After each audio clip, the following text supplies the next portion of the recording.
नमस्कार। मेरा नाम है दीपक रमोला और बहुत बहुत एक्साइटेड हूँ वानी की इस खूबसूरत पहल जो ऑनलाइन साहित्य महोत्सव है उसके ज़रिए आपसे जुड़ने का अवसर मिल रहा है। बहुत ही खूबसूरत जिसे कहते हैं निमंत्रण।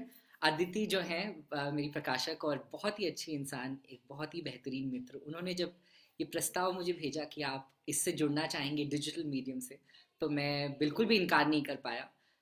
ख़ास तौर पर अ, ये होता है कि आप किसी मुशायरे में या किसी काव्य सम्मेलन में जो है लोगों के साथ जुड़ें, उनसे बात करें और फेस टू फेस हों। पर जिस दौर में हम जी रहे हैं, जिस तरह के संकट से पूरी दुनिया गुजर रही है, वहाँ नए नए आयाम खोजना अपने पाठकों से, अपने श्रोताओं से जुड़ने के लिए बहुत ज़्यादा ज़रूरी है। और मुझे ये एक सौभाग्य लगता है कि आप सबसे ऐसे संकट के समय में भी जुड़ने का मौका मिल रहा है और अपनी कविताओं के ज़रिए आपसे कुछ बात कहने का, कुछ धीरज बंधाने का मौका मिल रहा है। मेरे लिए कविता का जो सफ़र है वो बहुत पहले स्कूल में शुरू हुआ। मैं वाद विवाद प्रतियोगिताओं में भाग लेता था और एक एक चलन था उस ज़माने में। मैं बात कर रहा हूँ 2001, 2002, 2003 की, जब एक वाद विवाद प्रतियोगिता की जो पहल होती थी, जो शुरुआत होती थी, वो मशहूर था कि आप किसी कवि की चार पंक्तियों को पढ़ें और उस बात से अपनी थीम को, अपने विषय को स्टैब्लिश करें। और मैं भी उसी जिसे कहते हैं एक एक एक्टिविटी, एक रूटीन से गुजर रहा था। एक वक्त ऐसा आया कि एक थीम थी उत्तराखंड में, बिजली उत्पादन पर जो है वाद विवाद प्रतियोगिता आयोजित हुई। अब परेशानी ये थी कि उत्तराखंड के बिजली उत्पादन पर किसी ने इतने चाव से या किसी ने इतने स्पेसिफिकली नहीं लिखा था। तो मैं अपनी हिंदी टीचर जो हैं श्रद्धा बख्शी मैम, उनके पास गया और उनसे मैंने ये गुजारिश की कि आप मुझे कुछ ढूंढ के दें इस विषय पर।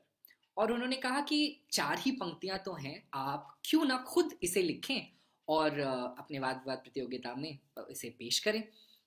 मैंने काफ़ी इस बारे में सोचा और लिखा। वो चार पंक्तियां लिखी और उनके पास दोबारा मैं लौटा।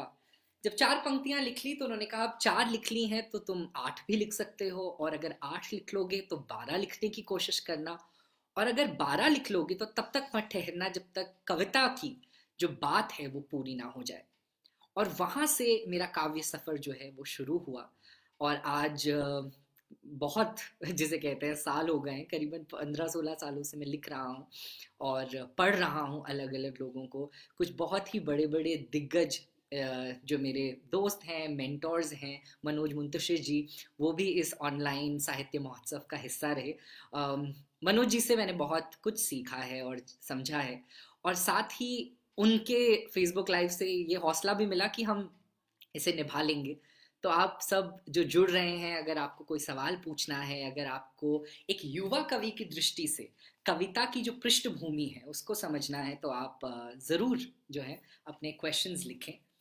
आज मैं जिस विषय पर बात करने जा रहा हूँ वो है कविता में छिपे किरदार। क्योंकि हर एक जो कविता है वो एक तरीके की फिल्म है अपने आप में, और उस फिल्म में एक किरदार का होना, एक कैरेक्टर का होना उतना ही अनिवार्य है जितना आप किसी फिल्म को या किसी स्क्रिप्ट को या किसी स्टोरी को सुनते वक्त या देखते वक्त चाहते हैं कि आप किरदारों के साथ जुड़ें और कहीं ना कहीं एक आत्मीय संवाद हो उनके साथ। वो आपके परिवेश या आपसे बहुत अलग परिवेश को दर्शाएं। हालांकि वैसे तो मैं सोच रहा था कि बात शुरू करूंगा कोरोना वायरस से और जिस तरीके से समाज उससे जूझ रहा है, बट अगर सोचा जाए तो वही एक खबर है जिसने हमें घेरा हुआ है चारों तरफ। चाहे आप सोशल मीडिया पर फेसबुक की तरफ बढ़ें, या आप जिसे कहते हैं कि टीवी न्यूज़ चैनल देखें या अखबार देखें, तो हर जगह एक ना एक खबर आपको कोरोना वायरस से संबंधित मिलेगी। और कई बार खबरें अच्छी हैं कि लोग जो है वो बेहतर हो रहे हैं, जो डिटेक्ट हुए हैं, और कई बार खबरें जो हैं वो दिल को दहलाने वाली हैं, मायूस करने वाली हैं कि नंबर और बढ़ रहे हैं। तो मैं उन सब से दूर रहते हुए, क्योंकि मुझे पता है वो खबरें आप तक पहुंच रही हैं, कविता जो है उसको अपना माध्यम बनाकर बात करना चाहूंगा। जब मैं स्कूल में था तो एक बड़ी दिक्कत थी एक कवि अपने आप को आकार, जिसे एक कवि का आकार अपने आप को देने की, या वो टाइटल अपने साथ जोड़ने की।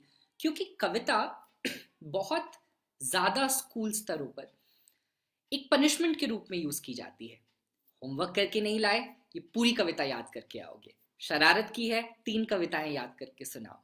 तो मानसिक एक छोटे कविता कभी भी अ मोड ऑफ एक्सप्रेशन, या जिसे कहते हैं कि आप अपने आप को समझाने के लिए, बयान करने के लिए, सुधारने के लिए, निखारने के लिए इस्तेमाल ही नहीं करते।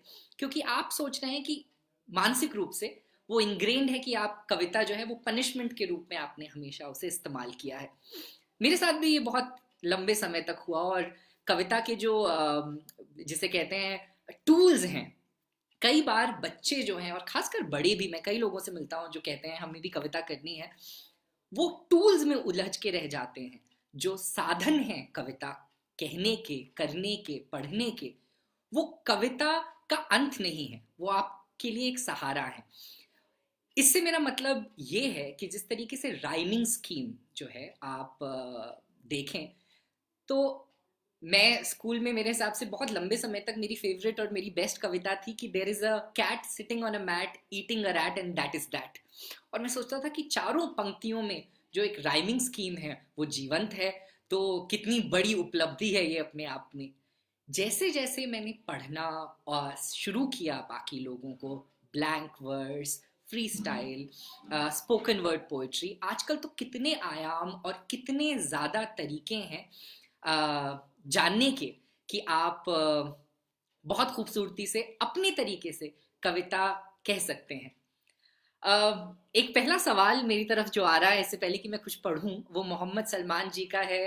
अनिरुद्ध जी, राजीव जी, बहुत बहुत शुक्रिया आप सबका जुड़ने के लिए। अनुशक्ति जी, कि आप इतनी सरलता से सारे शब्दों को एक डोर में कैसे पिरो लेते हो। जी देखिए, सादगी जो है वो सबसे मुश्किल काम है। और मोहम्मद सलमान जी, मेरे ख्याल से किसी बहुत बड़े कवि ने कहा है, नाम मुझे याद नहीं है, but easy reading is damn hard writing. यानी जो आसान पढ़ा जाता है वो बड़ी मुश्किल से लिखा जाता है।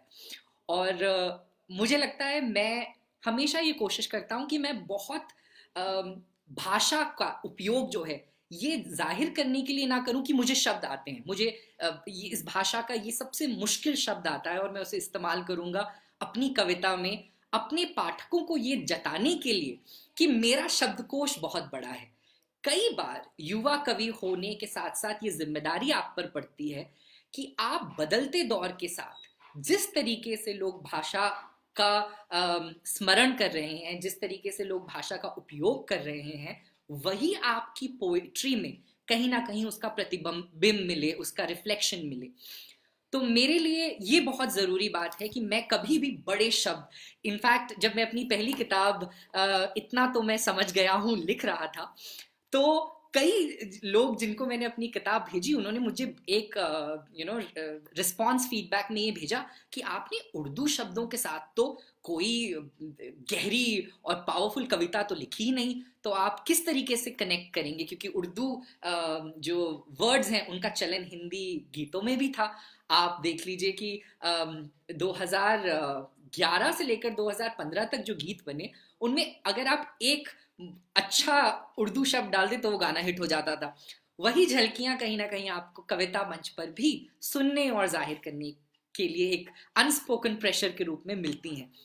तो मैं हमेशा बोलचाल की भाषा में लिखता हूँ, क्योंकि मेरे दोस्त जो हैं वो विश्व भर में हैं, और कई लोग जो हैं वो नहीं समझते कि अगर मैं किम कर्तव्य विमूढ़ होकर कुछ कहूँ, या अगर मैं बहुत ठेठ हिंदी का इस्तेमाल करूँ, भाषा से प्रेम ही भाषा को सरल बनाना है, भाषा को एक्सेसिबल बनाना है। तो मुझे लगता है जितना प्यार आप गहरा करते जाएंगे, उतना ही आप अपनी कविता को सरल करते जाएंगे, ये मैंने समझा है। और इसके लिए लास्ट टिप मोहम्मद सलमान जी मेरी ये है आपसे कि जब आप कविता लिखें तो अपने आप से पूछें कि अगर आप किसी से फर्स्ट डेट पर जाकर ये कविता कहेंगे तो क्या वो इंसान बिना झिझक के अ, आपकी तारीफ में या आपसे जिसे कहते हैं नाराज होकर या आपसे कंफ्यूज होकर ये पूछेगा इसका मतलब क्या है, कि इसका एग्जैक्टली थॉट क्या है। तो आप फर्स्ट डेट के हिसाब से कविता लिखें। इंट्रोडक्शन भी जब हम लोग अपना करते हैं, मैं पढ़ाता हूँ, एक शिक्षक हूँ, तो जब मैं पढ़ाने जाता हूँ विश्व भर में, तो लोगों से अगर आप पूछें कि आपका इंट्रोडक्शन क्या है, तो वो बड़ा आई टीच ह्यूमन विजडम, जैसे मैं ह्यूमन विजडम पढ़ाता हूँ, तो I teach human wisdom and it's the condensation of understanding of mind and spiritual wisdom with human learning. हम कॉम्प्लिकेट कर देते हैं और वो लोगों को बहुत ओवरवेलम करता है। अगर मैं सिंपल सी बात कहूँ, मैं विश्व भर के लोगों की कहानियां एकत्र करता हूं और उन कहानियों का सार एजुकेशन के थ्रू पढ़ाता हूं। तो बात हमेशा सिंपल ही होती है, हम उस पर परत दर परत चढ़ाते रहते हैं अपने ख्यालों और अपने आप को प्रूव करने की नीड। शालिनी जी कह रही हैं वेरी इंस्पायरिंग, बहुत धन्यवाद शालिनी जी। मेरी पढ़ाई चंडी असवाल जी देहरादून में Clement town army school Clement town से हुई। और बाकी के सवाल लूं इससे पहले कवि होने के नाते एक फर्ज बनता है कि आपको कुछ सुनाऊं। तो ये जो कविता संग्रह है मेरा, इतना तो मैं समझ गया हूं, बहुत सालों की जमा पूंजी है, स्कूल से जो लिखता आ रहा था वो है, कॉलेज के दिनों के थॉट्स हैं, और दुनिया भर में जिन लोगों से मैं मिलता हूं अपने परियोजना प्रोजेक्ट फ्यूल के तहत, उनसे हुई बातों का एक सार है। तो पहली जो कविता आप सबके लिए मैं पढ़ रहा हूं इस किताब से, उसका नाम है एक पुल और हमारा रिश्ता। ये दो पहाड़ों को जोड़ता जो एक पुल है, मुझे याद दिलाता है हर उस रिश्ते की जो मैंने जिया है। ये दो पहाड़ों को जोड़ता जो एक पुल है, मुझे याद दिलाता है हर उस रिश्ते की जो मैंने जिया है। सीने के बीचों बीच से निकलता है, सीने के बीचों बीच उतरता ये पुल किसी धड़कन सा शोर करता है हवा के गुजरने पर, और जोरों से कांपता है अनजान किसी बड़ी भारी मुश्किल के ठहरने पर। पहाड़ दोनों के दोनों शायद ये बात समझते हैं, पहाड़ दोनों के दोनों शायद ये बात समझते हैं, इसीलिए दोनों सिरों से उसे थाम लेते हैं। रिश्ता हमारा भी इस पुल की तरह ही था, बस पहाड़ों की जिद में टिक नहीं पाया। वक्त की गहरी खाई में वो धड़कता मुस्कुराता पुल जा समाया। वो जो दो दिलों को जोड़ सकता था, इस मर्तबा जोड़ नहीं पाया हमारे रिश्ते का वो पुल। अब बात हम करें कि इस कविता में किरदार क्या है और इसकी पृष्ठभूमि क्या है।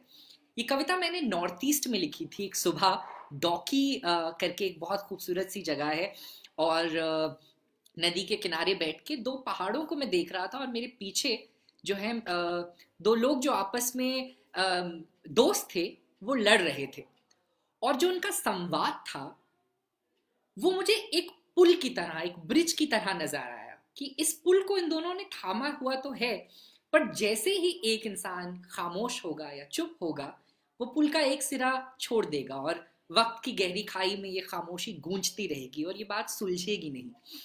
तो हमारे रिश्ते भी मुझे लगता है पुल की तरह ही होते हैं, दो पहाड़ों को बिना किसी ईगो के, बिना किसी घमंड के, बिना किसी अपने आप को ऊपर समझते हुए समझकर उन्हें चलाना पड़ता है। तो ये पहली कविता उस नजरिए से है। कविता में किरदार ढूंढने की दूसरी अहम बात जो मुझे लगती है, और अनिरुद्ध द्विवेदी जी ने एक सवाल भी पूछा है कि मुझे राइटर बनना है, क्या करूं? लिखिए। देखिए अनिरुद्ध जी, बड़ी खूबसूरत सी बात है कि हम जो हैं, हम नाउन पे बहुत ज्यादा ध्यान देते हैं। आई थिंक मार्क नेपो एक पोएट हैं, अमेरिकन पोएट, उन्होंने ये बात कही, we focus on the noun more than the verb. Verb क्या है? वर्ब है क्रिया जी, मतलब लिखना, कि आप लेखन कर रहे हैं।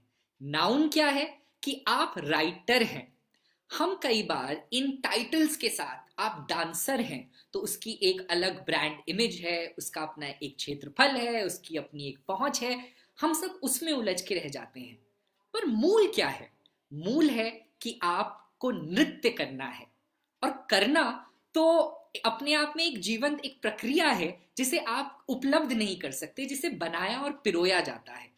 तो अगर आप राइटर बनना चाहते हैं तो आप लिखें, अच्छा लिखें बुरा लिखें, इस बात की चिंता और इस बात का भय अपने आप को जो है सहने ना दें। आप ना कोशिश करें कि आप सोचें कि मैं अच्छा लिख रहा हूं या नहीं, लोगों का फीडबैक लें, पर लिखें, और जितना आप लिखेंगे उतना ही आप आगे बढ़ेंगे।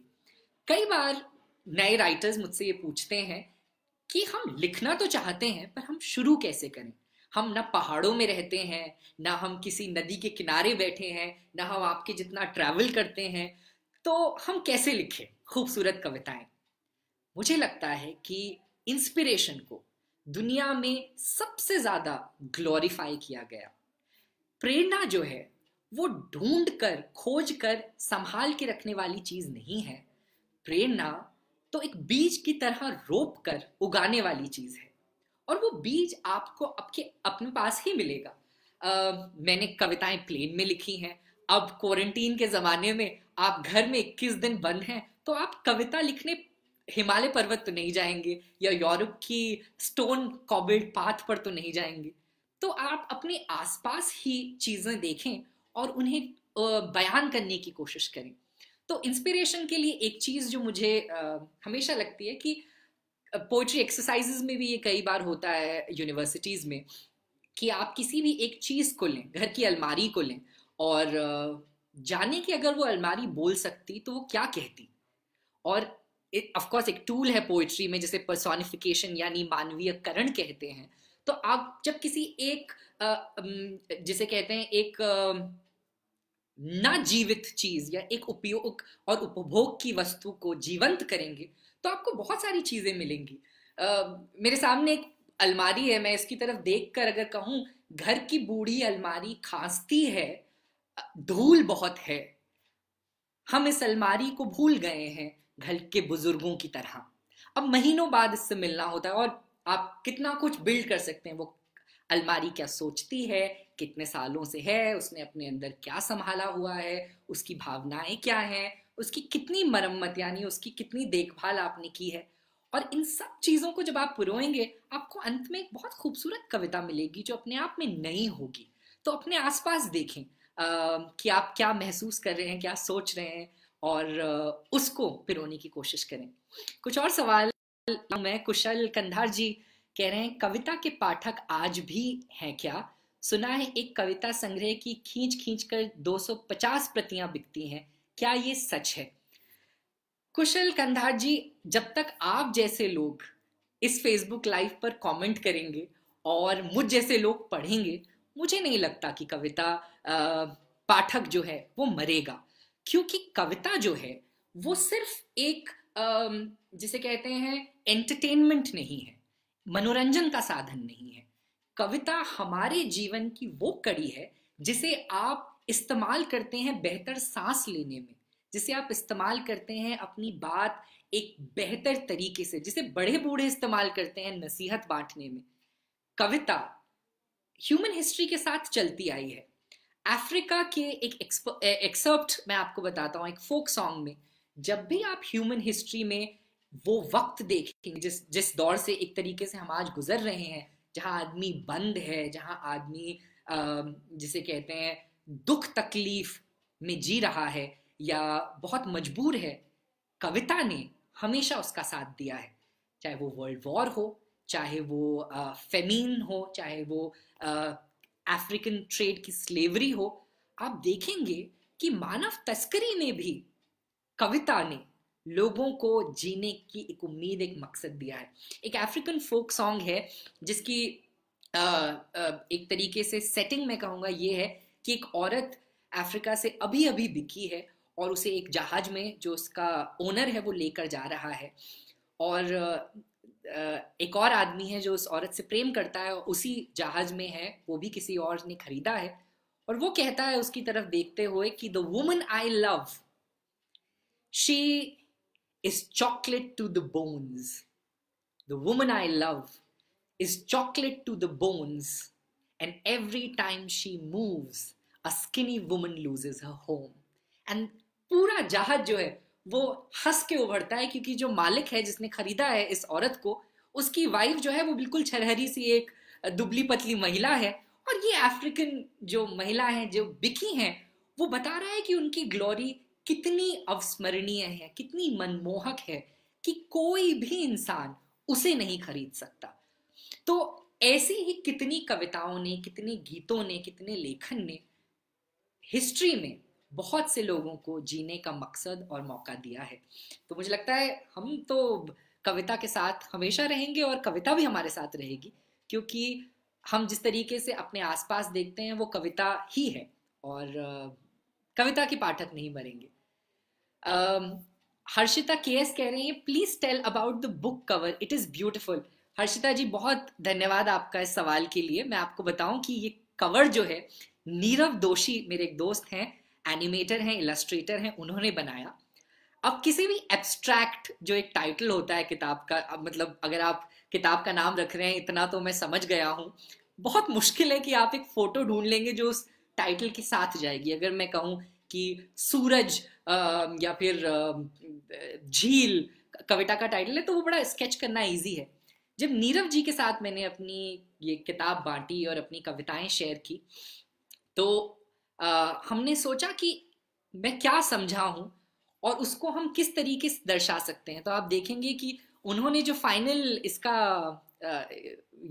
एक अनुवाद किया अपने पोएटिक और अपने क्रिएटिव अंदाज में, वो था कि एक पतंग जो है वो उड़ रही है, और जिस वक्त वो दौड़ से कटती है वो एक पंछी, वो एक परिंदा बन जाती है। और मेरे हिसाब से ये सबसे खूबसूरत जिसे मेरी कविताओं को बांधने का एक नजरिया लगा मुझे नीरव दोषी जी के डिजाइन्स में, क्योंकि हर इंसान जो मुक्त होने की चाह रखता है, उस डोर से कटता है, तो वो सच में परिंदा बन जाता है, वो पतंग नहीं रहता, उसकी डोर किसी और के हाथ में नहीं रहती। और कहीं ना कहीं अपने जीवन में मैं यही समझा हूं कि जब आप उस डोर को अपने हाथों में लेते हैं, तो आप जो भी काम करें, चाहे आप कवि हो, पेंटर हो, राइटर हो, टीचर हो, आप उसे बेहतर करते हैं। मैं बहुत सारी चीज़ें करता हूँ, लिखता हूँ, पढ़ाता हूँ, प्रोजेक्ट फ्यूल के तहत विश्व भर में करीबन 25 से ज़्यादा देशों में मैं पढ़ाता हूँ। और आज जब मैं पलट कर देखता हूँ तो एक धारणा थी स्कूल में, मुझे याद है मेरे फिजिकल एजुकेशन के टीचर बड़ा हंस के कहते थे कि be a master of one, not a jack of all trades. आज वो बात लागू नहीं होती। आप जैक ऑफ ऑल ट्रेड्स बनना अगर पसंद कर रहे हैं, चाहते हैं, तो मेरा समर्थन है आपको कि आप जरूर बने, क्योंकि वही चीजें आपकी कविताओं में उभरती हैं। आप जितने अनुभव इकट्ठा करेंगे, उतने ही शब्दों में उन अनुभवों को बयान करने की कोशिश करेंगे। जितना कम जिएंगे उतना कम लिखेंगे और उतना कम कहेंगे। तो मैं अगर फिल्मी गीत लिखता हूँ, अतरंगी यारी वजीर फिल्म के लिए जो मैंने गीत लिखा, जब उस गीत को सुनता हूँ, कभी ट्रैवल कर रहा हूँ एयरपोर्ट पे, दिल्ली एयरपोर्ट पे 2-3 महीने पहले ट्रैवल कर रहा था, तो वो एयरपोर्ट पे जो गाने बजाते हैं वो गाना बज रहा था, और मैं कुछ लोगों को, कुछ फ्रेंड्स थे, उनको बैठ के वो गाना गुनगुनाते हुए देख रहा था। तो उस आवेश में, उस परिवेश में मुझे जो इंस्पिरेशन मिली, उससे मैंने 3 और कविताएं दोस्ती और सरप्राइज पे लिखी। तो मुझे लगता है कि आप जहां भी जिस काम का बीज रोपते हैं, उसकी फसल जो है आप साल दर साल कई और क्षेत्रों में उसका उपयोग कर सकते हैं, उससे प्रेरणा पा सकते हैं। कुछ और सवाल लेता हूँ। विशाल नामदाव जी, कुछ सुना दीजिए। रमोला जी, बिल्कुल आपका हुक्म सर आंखों पर।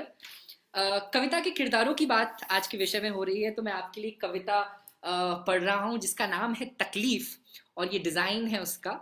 ये डिजाइन नीरव ने श्रीलंका में एक पेड़ का किया था। जिस हॉस्टल में हम रुके थे, उस हॉस्टल में ये पेड़ था। और कविता कुछ इस प्रकार है। कोलंबो के क्लॉक इन के बाहर, क्लॉक इन उस हॉस्टल का नाम है, कोलंबो के क्लॉक इन के बाहर एक पेड़ है, बीमार रहता है। कोलंबो के क्लॉक इन के बाहर एक पेड़ है, बीमार रहता है, जल्दी सोता है, देर से उठता है, सारा दिन ऊँघता रहता है। चेहरे पर जाहिर है उसके, बाहर से खुश है अंदर से नहीं। चेहरे पर जाहिर है उसके, बाहर से खुश है अंदर से नहीं। सोचता रहता है शायद कि जिंदगी यहां से दूर कहीं और होती तो क्या होता। अपनी खुशी के दो फूल उगाता, चार फल ढोता। आज से नाखुश कल में डूबा हुआ, बाहर से बढ़ता अंदर से सुकड़ता हुआ। कोलंबो के क्लॉक इन के बाहर वाला वो पेड़ बीमार है मेरी ही तरह। तो इसमें जो है, जो पेड़ था वो किरदार है, पर कविता के अंत तक आते आते वो किरदार सिर्फ वो पेड़ नहीं है, वो मैं भी हूं। चलिए आपको कुछ और सुनाता हूं, क्योंकि बहुत कम मिलता है ऐसा मौका कि हम ऑनलाइन जुड़ सकें और कुछ सुना सकें। एक और बड़ी मेरी फेवरेट कविता है जिसका नाम है दोनों खिड़कियां। और मेरे एक दोस्त हैं विभोर यादव, जिनकी एक तस्वीर से प्रेरणा लेकर मैंने ये जो है, ऐसी एक तस्वीर थी जिसमें दो खिड़कियां थी एक जैसी दिखने वाली, उससे जो है ये कविता लिखी। तो कविता कुछ ऐसी है कि वो दोनों खिड़कियां जुड़वा बहनें हैं और दोनों को इसी बात से तकलीफ है। वो दोनों खिड़कियां जुड़वा बहनें हैं और दोनों को इसी बात से तकलीफ है। बचपन से आज तक झगड़ा खत्म नहीं हुआ दोनों का, मसले किस तरह बढ़ते गए हैं पूछिए मत। हर छोटी बात पे लड़ती हैं, घर की मालकिन अगर पहना दे किसी एक को नए पर्दे तो दूसरी सिसकियां भरती है, कुड़ती है। हवा से शिकायत करती है और खड़खड़ाकर कुछ ना कुछ बड़बड़ाती रहती है। वहीं दूसरी मामला शांत करने की बजाय रेशमी फ्रॉक सा उड़ाती है वो पर्दा, उसी हवा के सहारे मौज करती है, उसे और चिढ़ाती है। पर दोनों हमेशा से इतनी लड़ाकू नहीं थी। 4 बरस पहले जब गली के किसी बच्चे की गेंद जा लगी थी एक को, तो दूसरी की जान हाथ में आ गई थी। बड़ी डांट लगाई थी उसने, सबको बहुत कोसा था। फिर शरारत के नाम पर पिछली दिवाली में सरक कर चुपचाप पैरों के नीचे से धाड़ से गिराया था पुताई वाले को। कुंडियां बजाकर दोनों खूब हंसी थी। अब यही याद करेंगी एक दूसरे के बारे में जैसे ही सावन गुजरेगा। सुना है घर वाले एक को तोड़कर दरवाजा बना रहे हैं, एक को विदा कर रहे हैं। लॉन में आना जाना आसान होगा बड़ी मालकिन कह रही थी पड़ोसी से। शायद हो भी जाए सहूलियत, पर अकेले उस लॉन को ताकना बड़ा मुश्किल होगा उस दूसरी जुड़वा खिड़की के लिए। रिश्ते कितने ही कड़वा क्यों ना हो, उनके जाने के बाद हर चीज पहले सी नहीं रहती। उनके जाने के बाद हर चीज पहले सी नहीं रहती। तो इसमें किरदार तो खिड़कियां हैं, बट एक तरीके से जीवन और रिश्तों की जो परंपरा है उसको पिरोने की मैंने कोशिश की है। और सवाल पढ़ता हूँ आपके। Thank you for all of you who are watching, so kind of you. Rupam Gupta, कई बार मैंने भी कई महानुभवों से यही सवाल पूछा, जवाब आज मिल गया। थैंक्स रूपम जी, बहुत बहुत धन्यवाद कि आपको मेरे जवाब में एक तरीके से अपने सवाल का जवाब भी मिला। मेरे ख्याल से बहुत ज़रूरी है हम सबके लिए समझना कि हम कविता को एक एक बहुत ऊंचे स्थल पर ना बिठा दें।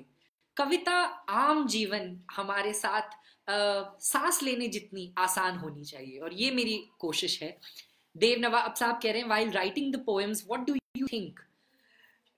वैसे देव साहब, मैं तो कोशिश करता हूँ कि सोचूं कविता के बारे में, पर कई बार ये होता है कि आप एक कविता लिख रहे हैं और आप सोचेंगे उन सब चीज़ों के बारे में जो आपने पढ़ी हैं।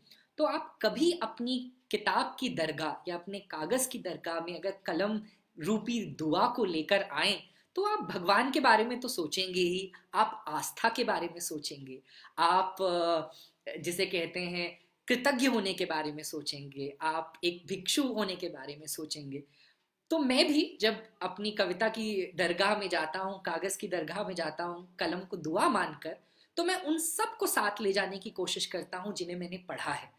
चाहे वो कोई शेर हो जो किसी ने लिखा हो। आज ही सुबह एक कविता पे मैं काम कर रहा था जो बात कर रही थी कि हम कितने अपने घरों में तो हैं, पर जब हम आज़ाद थे क्वारंटीन से पहले, कोरोना से पहले, तो भी क्या हम उपलब्ध थे दुनिया के लिए? हम उतने ही संकुचित थे। और बशीर बद्र साहब का एक बहुत खूबसूरत सा शेर है कि घरों पे नाम थे, नामों के साथ ओहदे थे, बहुत ढूंढा पर कोई आदमी नहीं मिला।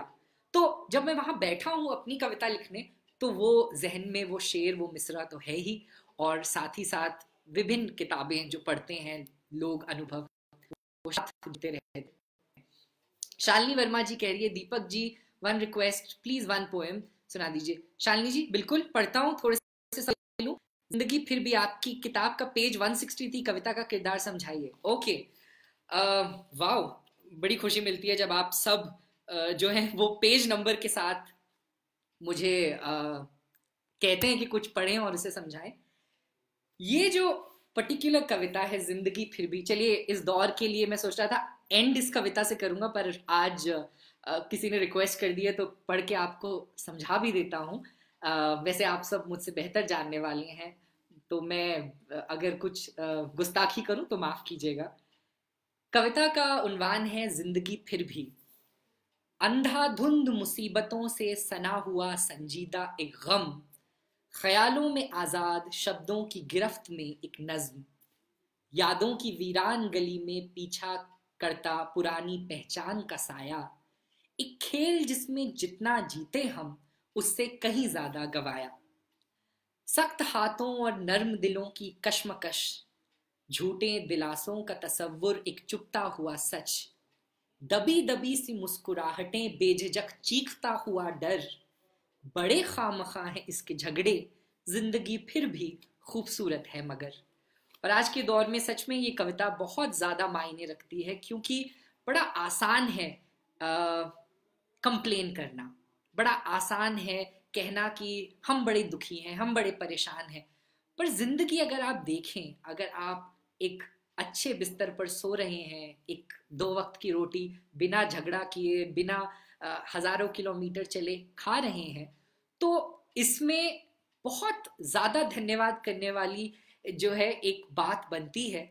और कविता का किरदार ही यही है, कविता का किरदार है ग्रैटिट्यूड, कविता का किरदार है वो जीवन की उदारता जिसमें हम नहाए हुए हैं, जिसमें हम डूबे हुए हैं, पर कई बार वो जो छोटे छोटे कांटे छुपते रहते हैं हम उन पर ध्यान देते हैं। तो कविता का किरदार यहाँ जीवन की जो एक लार्जर पिक्चर है और उसकी जो खूबसूरती है उससे संबंध रखता है। और बहुत खूबसूरत यूज ऑफ मानवीयकरण, थैंक यू विशाल नामदेव जी। मैं कोशिश करता हूँ मेरी कविताओं में अक्सर कि मैं जो जीवंत चीज़ें नहीं हैं उनको एक दृष्टिकोण, उनकी एक आवाज़ जो है पैदा करूँ। गुलजार साहब भी बहुत खूबसूरत तरीके से ये काम करते हैं, उन जैसे दिग्गजों से ही मैंने भी सीखा है। कुंवर पंजी कहते हैं कि कौन कहता है कि काव्य के प्रति लोगों का आकर्षण कम हो गया, दूरदर्शन से प्रसारित हो रहा टीवी सीरियल रामायण भी तो तुलसी कृत महाकाव्य ही है, जिसके प्रति मेरा आकर्षण इस तरह है कि रामायण के श्री राम के साथ मुझे आकर्षण। बिल्कुल, मैं भी कल रिपीट टेलीकास्ट देख रहा था और देख रहा था कितनी सुंदरता और सरलता से जो है वो रामानंद सागर जी जो हैं उन्होंने इसे पिरोया और इस सीरियल को हम तक पहुंचाया। इस सीरियल से याद आया कि लोक गीतों का एक बहुत बड़ा हाथ है मेरी कविताओं में, मेरी प्रेरणा को उजागर करने का। आप सब जो प्रेरणा ढूंढ रहे हैं, मैं आपसे गुजारिश करूंगा कि सिर्फ हिंदी गीतों में नहीं बल्कि जो हमारे लोक गीत हैं उनमें भी आप प्रेरणा ढूंढें अपनी कविता लिखने के लिए, क्योंकि मिट्टी की खुशबू लिए हुए जो गीत हैं उनमें इतनी सच्चे तरीके से, इतनी सरल तरीके से, इतने बात करने के तरीके से आम लोगों ने अपनी कविताएं कही हैं। एक तस्वीर में देख रहा था कि किस तरीके से हमारे जो विदेशिया भाई हैं और जो मजदूर हैं वो अब इतने हजारों मीलों किलोमीटर चलकर अपने गांव लौटने की एक इच्छा जाहिर करके निकले हैं क्योंकि खाने को नहीं है। कितना दुख है जीवन का, जो एक दौर आप एक चार दीवारी में बंद करके बिताना चाहते हैं, अब आपको उसी से निकल के अपने जीवन को बाहर बिताने, अपने घर की तरफ लौटना है। 1932 में राम सागर मिश्र जी, आई थिंक जिन्हें श्रेय जाता है लोकगीतों के संकलन का, उन्होंने एक गीत ढूंढा जिसमें एक औरत जो है जिसका पति शहर जा रहा है, आज से बिल्कुल उल्टा एक परिवेश की, शहर से घर नहीं लौट रहा बल्कि घर से शहर जा रहा है काम के सिलसिले में। और उस गीत में वो कह रही हैं कि रेलिया बैरन पिया को लिए जाए रे, रेलिया बैरन पिया को लिए जाए रे, जौन टिकसवा से सैया मोरा जईबे, पानी बरसे टिकस गल जाए रे, रेलिया बैरन पिया को लिए जाए रे। कि जिस प्लेटफॉर्म से मेरा प्रिय जा रहा है, ईश्वर करे कि वो प्लेटफॉर्म इतना पानी बरसे कि वो प्लेटफॉर्म गल जाए और वो जाने ना पाए। जौन सहरवा को सैया मोरा जईबे, आगी लागे सहर जल जाए रे, रेलिया बैरन पिया को लिए जाए रे। कि जिस शहर हस्बैंड जा रहा है वहां आग लग जाए और वो जाने ना पाए। जौन साहबवा के सैया मोरे नौकर, और इस तरीके से गाने के हर अंतरे में उसकी एक आस, उसकी एक जिसे कहते हैं प्यास, उसका प्रेम अपने प्रिय के प्रति झलक रहा है। तो गीतों के साथ आप देखेंगे लोक गीतों में बड़ी खूबसूरती से, पंजाबी ले लीजिए आप, जुत्ती मेरी जुत्ती मेरी कलदी पहाड़ियां दे नाल, पौला मेरा चलदा डोगरे दे नाल, किस तरीके से कॉन्फ्लिक्ट दिखाते हैं। मैं कच्छ में था जनवरी में, वहाँ लोकगीत इतने सुंदर, कच्छ के म्यूजिशियंस जो गा रहे थे, वो एक लोकगीत था कि तल्लरिया मंगरिया रे, गुनगुनाना पड़ेगा अपने जहन में थोड़ा सा गीत, कि तल्लरिया मंगरिया रे, ओ मोरो भाई लारे रहिया, तल्लरिया मंगरिया रे ओ मोरो भाई लारे रहिया, आघा में घुगरिया रो देश, आघा में घुगरिया रो देश, ओ बीड़ो बन जाड़ो रे। मीन्स जो मेरा भाई घर छोड़ कर जा रहा है, उससे ये गुजारिश है कि वो रुक जाए, भंवर की तरह घूमते हुए किस देश वो जा रहा है जिसे ना वो जानता है न पहचानता है। यहाँ तो लोग अपनी पहचान के हैं, यहाँ तो प्रेम छलकता है, वो उसे छोड़ के क्यों जा रहा है। तो अगर बिरहा गीत को मैं लूँ या बिरहा की पृष्ठभूमि को लूँ, तो बहुत खूबसूरत लोकगीतों में इसका जो है इसकी एक झलक मिलती है, इसका एक संवाद मिलता है जिसे आप प्रेरणा। आपके प्रिय कवि कुशल कांदार जी पूछ रहे हैं। कुशल जी, मेरे प्रिय कवि बहुत सारे हैं।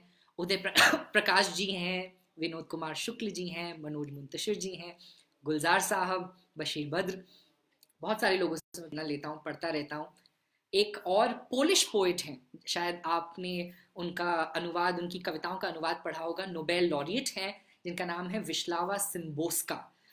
उन्हें मैं बहुत पसंद करता हूँ, उनके जितने ट्रांसलेशंस हैं उन्हें पढ़ने की कोशिश करता हूँ। तो आई वुड से कि आप जितना आपको मौका मिले ज़रूर पढ़ें, और ट्रांसलेशंस भी पढ़ें, सिर्फ हिंदी कवि नहीं, बहुत अलग अलग देशों से जो कवि हिंदी में अनुवाद हुए हैं। वाणी की बहुत सारी किताबें हैं जो अनुवादित की गई हैं और बहुत खूबसूरत हैं, तो उन्हें ज़रूर पढ़ें।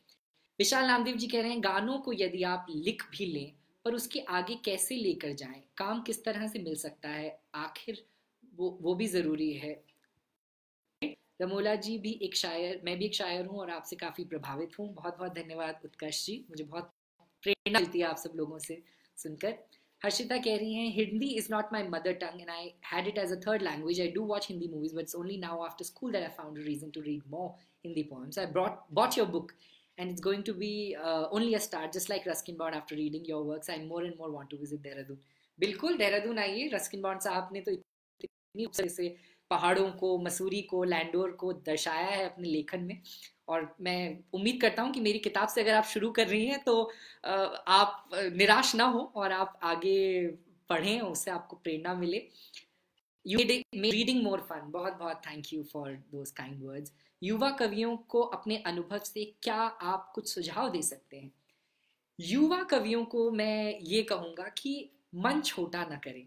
जिस दिशा में आप हैं, ये जो रास्ता है काव्य का, कविता कहने का, इस पर कई ऐसे बड़े लोग, बड़ी शख्सियत चले हैं कि आप अगर सोचें कि भाई गालिब और मजाज और साहिल लुधियानवी और कैफी आजमी इसी देश में, इसी भूमि में, उसी कागज कलम के साथ इतनी बड़ी और इतनी अमेजिंग बातें कह के गए हैं, मैं क्या कहूँगा, मेरी क्या बिसात है कि मैं कुछ कहूँ, तो आप नहीं लिख पाएंगे। उनको अपना जिसे कहते हैं डर ना बनाकर, अपनी प्रेरणा बनाकर आप चलें तो आप लिख पाएंगे। शायद लोग कंपेयर भी करें और करेंगे भी, मेरी कविताओं के साथ भी ये होता है, आप कविताओं के साथ भी होता होगा। पर कभी अगर आप कविता कह रहे हैं फेम के लिए नहीं, मनी के लिए नहीं, पर कहने के लिए, क्योंकि वो बात जरूरी है, तो बहुत इंपॉर्टेंट है कि आप एक युवा कवि होने के तौर पर घबराएं नहीं आपसे पहले जो दिग्गज गए हैं। मैं अक्सर सोचता हूं जब मैं लिखने बैठता हूं कि मैं चलना नहीं सीख रहा हूं, मैं जो जूते बड़े लोगों ने पीछे छोड़े हैं उनमें पैर डाल रहा हूं। तो एक एक एहसास है उनके उनके होने का, उनकी आहट का। और अगर भटकूंगा तो गलती क्या है, मतलब कविता में आप क्या गलती करेंगे? जहां शुरुआत की है वहां हमेशा लौट के आ सकते हैं। कविता वो घर है जहां आप हमेशा लौट सकते हैं। तो घबराएं नहीं। चलिए कुछ आपको और सुनाता हूं। एक याद आ रहा है मुझे कि मैंने लिखा था, वैसे तो कई विषयों पर लिखा है, पर एक स्पेशली जो मैंने ढूंढा हूं कि मिल जाए पेज नंबर याद नहीं है, बट इजाजत जी। इंडिया पाकिस्तान रिलेशनशिप पर मैंने ये कविता लिखी थी, और आप सुनिए और मैं कह के बताऊंगा और आप सुन के बताइएगा कि आपको कैसी लगी। काश कभी आंख मसलते हुए सुबह जब दरवाजा खोलूं तो दहलीज के उस तरफ खड़ा हो दूसरा मुल्क। काश कभी आंख मसलते हुए सुबह जब दरवाजा खोलूं तो दहलीज के उस तरफ खड़ा हो दूसरा मुल्क। न दरारें, न दीवारें, न सन्नाटा, न शिकायतें, बस इजाजत एक कमरे से दूसरे कमरे तक जाने की। हो अगर ऐसा तो ड्योढ़ी पर कीलों से स्वागतम की तोरण बांधूंगा। दो दिए उस तरफ, दो दिए इस तरफ जलाऊंगा। दीदी से घर आंगन में रंगोली बनेगी। दीवारों पे हल्दी के हाथ की छाप लगेगी। उफ कितना काम होगा हमें, उफ कितना काम होगा। रसोई में मिठाइयां भी तो बनानी हैं। बहुत की गुजिया इस बरस, अब सिवैयां भी तो खानी हैं। न रोक न टोक, न सजा न बोझ, बस इजाजत एक कमरे से दूसरे कमरे तक जाने की। बस इजाजत एक कमरे से दूसरे कमरे तक जाने की। कुछ और आपको सुनाता हूं। इससे पहले कि हम बात करें, कुछ और सवाल मैं लूं। मैं कोशिश करता रहता हूं कि, चलिए 365 दिन, एक मेरी बहुत प्रिय कविता है, इसको मैं आपको सुना देता हूं। बिरहा पर मैं आपको बिरहा गीत सुना रहा था कि रेलिया बैरन पिया को लिए जाए रे। और बहुत सारे हैं कि तुमको आने में तुमको बुलाने में कई सावन बरस गए साजना। बीत गया जुग पतिया पाए, यूं ही रतियों में सुरमा लगाने मिटाने में, बिंदिया लगाने मिटाने में कई सावन बरस गए साजना। दाग हैं दिल में लाखों गहरे, नयन में अपनी कजरा न ठहरे। यूं ही घुट घुट के यूं ही घुट घुट के रतिया बिताने में कई सावन बरस गए साजना। तुमको आने में तुमको बुलाने में कई सावन बरस गए साजना। लोकगीत है, करीबन 50 साल पहले किसी ने गाया था, पर इसकी एक खुशबू आप देखेंगे इस कविता में मिलती है। कविता का उन्वान है 365 दिन। फिर से साल के 365 दिन बिना तुम्हारे निकल गए हैं। वक्त की गहरी खाई में 12 महीने फिसल गए हैं। होते हैं एक अकेले इंसान को कितने काम, आओगे तो जानोगे। खाली घर काटने को आता है मेरा, यकीन कब मानोगे। तुम होते तो कहती तुमसे, छत से बारिश उतार लाओ, आंगन में धूप बिछाओ, कमरे की दीवारों को हवा लगा दो, सीलन चढ़ गई है घड़ी को मरम्मत करवा दो। झाड़ दो खिड़की की धूल, मुंडेरों को सींच दो, चुभता है तहखाने का अंधेरा, मेरे लिए आंखें मीच दो। हो सके अगर तो चांद की पलकें ढक देना, या बहाना नया बनाकर मुझको फिर से कोई खत लिखना। मैं खत के पन्ने पलट पलट कर फिर से सारे दिन गिनूंगी। गुजर गया है एक और साल तुम्हारे बिन, सोच के तुमको याद करूंगी, सोच के तुमको याद करूंगी। तो कुछ और सवाल मैं आपसे लूं। युवा कवियों का ये सवाल का जवाब दिया। I think through words. कई बार ऐसा होता है कि अगर आप बहुत उदास हैं या बहुत दर्द है किसी चीज को लेकर, तो तुरंत उसकी कविता नहीं बनती। वो बैटर नहीं है कि आपने उसे घोला और उसको परोस दिया है गरम तवे पर और एक कविता रूपी डोसा तैयार हो जाएगा। जब बहुत ज्यादा गहरा दर्द होता है, जीवन की एक सच्चाई और हकीकत ये भी है, तो आप कोशिश करें कि आप उसे अपने अंदर और गाढ़ा होने दें, परिपक्व होने दें, और फिर उसे बयान करने की कोशिश करें जब आप अपने आप को सशक्त मानते हैं उसे कहने में। कई बार हम कच्चे दर्द से कच्ची कविताएं लिखने की कोशिश करते हैं, और जितनी बार वो कविताएं हमारे जुबान पर चढ़ती हैं उतनी ही बार वो दर्द और गहरा होता है। तो कविता को अगर हमें एक मरहम के रूप में इस्तेमाल करना है तो उस दर्द को परिपक्व होना देना चाहिए, या गुजर जाने देना चाहिए, या हम जब उसके प्रति सहज या उसको संभालने वाले हो जाएं तो उसके बारे में काम कहना चाहिए। और मेरी सबसे खूबसूरत मेमोरी एक अपनी किताब के साथ वो ये है कि बड़ी खूबसूरत तरीके से ये किताब जो है जन्मी। मैं अदिति महेश्वरी गोयल जो वाणी प्रकाशन की डायरेक्टर हैं उनसे मिला, और कोई बुक की कहीं चर्चा नहीं थी कि हमें किताब लिखनी है, मैं ना ही इस थॉट के साथ उनसे मिला। अदिति से जब मैं मिला तो मुझे एज अ इंसान वो इतनी खूबसूरत लगी कि मैंने उनसे कहा कि I would like to meet you as a human being, और मुझे आपका लाइफ लेसन, आपकी जीवन की शिक्षा इकट्ठी करनी है अपने पढ़ाने के लिए। तो जब वानी के ऑफिस में गया और हम लोगों ने बात की जीवन के बारे में, अनुभवों के बारे में, छोटी बड़ी हर एक ख्याल के बारे में, तो उन्होंने मुझे कहा कि आप कुछ सुनाएं, और मैंने उन्हें अपनी एक कविता सुनाई जो मैं आपको कुछ देर में सुनाऊंगा। और उस कविता के अंत में उन्होंने मुझसे कहा कि बहुत अच्छा है, कुछ और सुनाइए। इस तरीके से करते करते 2 घंटे में करीबन मैंने 11 कविताएं अदिति जी को जो है सुना दी। तो जब मैं वापस लौटा घर अपने, तो उन्होंने मुझसे कहा कुछ हफ्तों बाद कि आपकी मैंने काफी कविताएं तो सुन ही ली, जो बची हुई हैं उनको आप पिरोकर एक किताब में सम्मिलित करें और फिर मुझे दें वो मैन्यूस्क्रिप्ट, और मैं चाहूंगी कि हम वानी के थ्रू उसे पब्लिश करें। तो बड़ा सौभाग्य था मेरा कि जो है अदिति जी ने एक आवाज़ पाई, और बहुत भाग्यशाली मैं अपने आप को मानता हूँ कि मुझे एक ऐसे प्रकाशक जो है वो मिले। क्योंकि कुछ महीनों पहले अदिति जी से मेरी बात हो रही थी और उन्होंने मुझे प्रेरित करते हुए कहा कि दीपक, कई बार रात को सोते हुए अगर आपकी किताब उठाकर एक आधा नज्म पढ़ लूं तो नींद बहुत अच्छी आती है। तो मैंने उनसे मजाक करते हुए कहा मेरी कविताएं इतनी बोरिंग है कि आपको अच्छा सुनाती हैं? उन्होंने कहा नहीं, दिन भर की थकान मिटाने में बहुत सहायक होती हैं। कहीं ना कहीं एक आशावादी, एक सकारात्मक सोच का जो फिल्टर है मेरे जीवन पर, मेरे काम में, वो शायद मेरी कविताओं में नजर आए।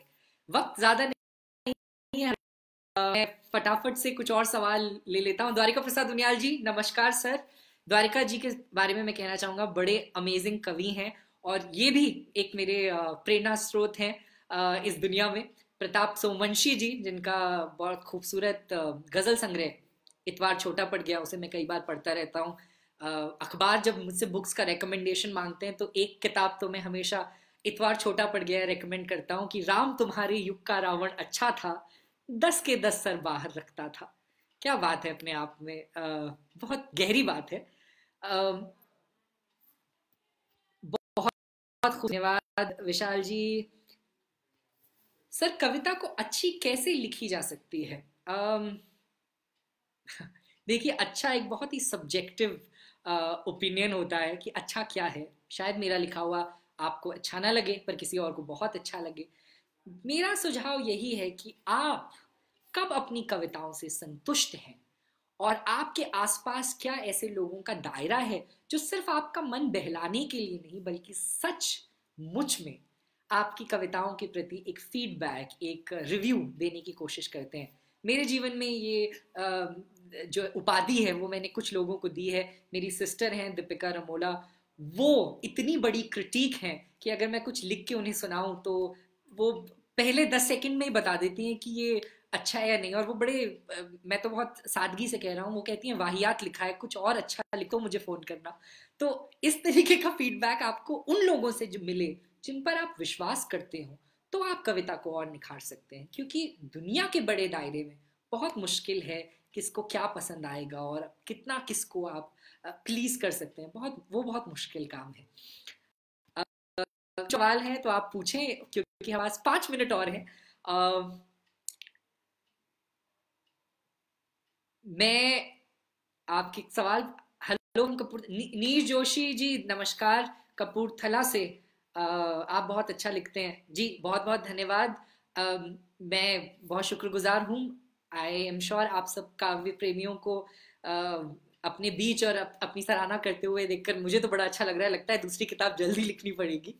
द्वारिका सर कह रहे हैं, you gave me that book and that's how I met Pratap bhai. Now I realise that actually that you become more amazing friends with him because of that book. Deepak ji, you're my inspiration, you're such an amazing person, please bless me to become like you. Sir मैं, आप please इतनी बड़ी बात ना कहें, मैं बहुत शुक्रगुजार हूँ, बट मुझे लगता है हर इंसान अपने आप में बहुत खूबसूरत है, बहुत अमेजिंग है। और ये सिर्फ मैं कहने के लिए नहीं कह रहा हूँ, अगर आप मेरा बाकी काम भी फॉलो करें, मैं इस पर सचमुच विश्वास करता हूँ कि दुनिया में हर इंसान अपने साथ एक खूबसूरत, एक नायाब कहानी जीने की शक्ति लेकर आता है। और हम कई बार प्रभ्रमित हो जाते हैं उस सफ़र में, पर अगर जितनी बार हम लौटें तो मुझे लगता है हम सब एक दूसरे के लिए प्रेरणा स्रोत बन सकते हैं। सिर्फ वही लोग नहीं, सिर्फ मैं ही नहीं, क्योंकि मैं वाणी के थ्रू आज ये फेसबुक लाइव आपसे कर रहा हूँ। हर इंसान का जीवन उस मंच है। मेरे लिए ये फेसबुक लाइव एक मंच है, पर आपके लिए आपका जीवन भी एक मंच है। आपके आसपास जो लोग हैं, क्या आप उन्हें प्रेरित करते हैं? हर इंसान एक रोल मॉडल है। जिस तरीके से बात करते हैं, जिस तरीके से आप सोचते हैं, जिस तरीके से आप फोन उठाते हैं, जिस तरीके से आप अपने दोस्तों से मिलते हैं, वो सब कहीं ना कहीं आपके काव्य रूप का उदाहरण है। सो ट्रेजिडी ये होगी जिंदगी की कि अगर आप सिर्फ कवि तब हैं जब आप बैठें, लिखें और पढ़ें। कवि तो आप तब बनते हैं जब आप जिए, आप अपने आप में एक सुंदर, स्वनिर्मित और प्रेरणा देने वाली कविता हो। जीवन जीने की दिशा में जब आप कविता बनना चाहेंगे, कविता लिखना नहीं, तो मुझे लगता है कि एक बहुत बड़ा जो है स्तर, एक बड़ी ऊंची छलांग हम सब लगा सकते हैं। तो मैं इसी कोशिश में रहता हूँ। और लास्ट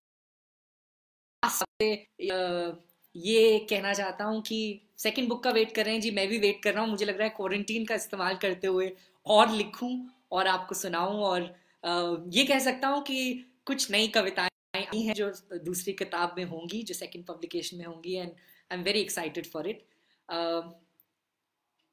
विभा जी कह रही है, मैंने आपको पढ़ा है, अद्भुत है आपका लेखन। विभा जी, आप सबका आशीर्वाद है, प्रेरणा मिलती रहती है। गीता श्री जी ज्वाइन करिए। गीता जी, हम मिले नहीं हैं, पर आपसे बहुत बड़ा प्रेरणा स्रोत है मेरे लिए। आपकी कविताएं, आपका लेखन, आपकी कहानियां, स्पेशली गांव से जुड़ी हुई जो हैं, वो बहुत सुंदर हैं।